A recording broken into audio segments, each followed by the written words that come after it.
and spiritual knowledge, but its scholars and scientists are not pure, then this knowledge cannot serve the interests of humanity, and several events can ensue. First, the wrongdoers reveal only a part of the reality which is to their own benefit and conceal the rest. As we have witnessed with respect to the scholars of the divine religions in the past too.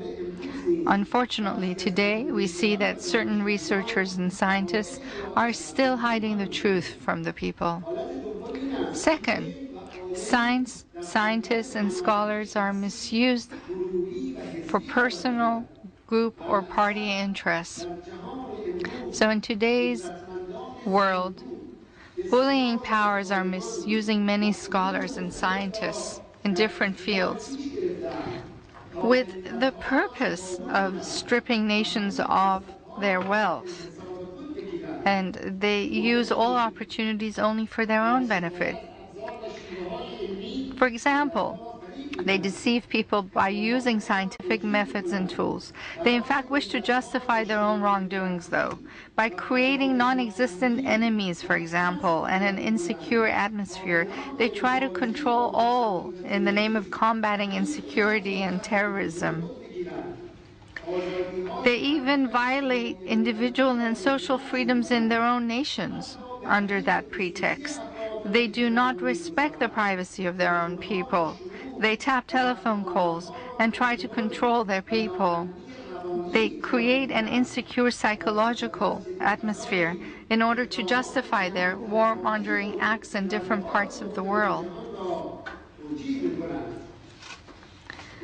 As another example, by using precise scientific methods and planning, they begin their onslaught on the domestic cultures of nations, the cultures which are the result of thousands of years of interaction, creativity, and artistic activities. They try to eliminate these cultures in order to separate the people from their identity and cut their bonds with their own history and values. They prepare the ground for stripping people from their spiritual and material wealth by instilling in them feelings of intimidation, desire for imitation, and mere consumption, submission to oppressive powers, and disability.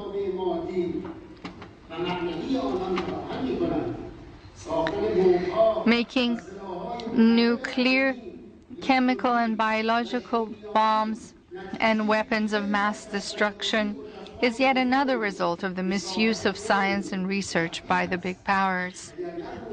Without cooperation of certain scientists and scholars, we would not have witnessed production of different nuclear, chemical, and biological weapons. Are these weapons to protect global security? What can a perpetual nuclear umbrella threat achieve for the sake of humanity? If nuclear war wages between nuclear powers, what human catastrophe will take place?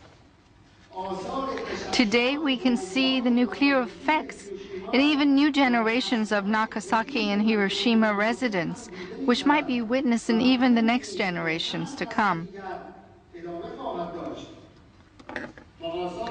Presently, effects of the depleted uranium used in weapons since the beginning of the war in Iraq can be examined and investigated accordingly. These catastrophes take place only when scientists and scholars are misused by oppressors. Another point of sorrow, some big powers create a monopoly over science and prevent other nations in achieving scientific development as well. This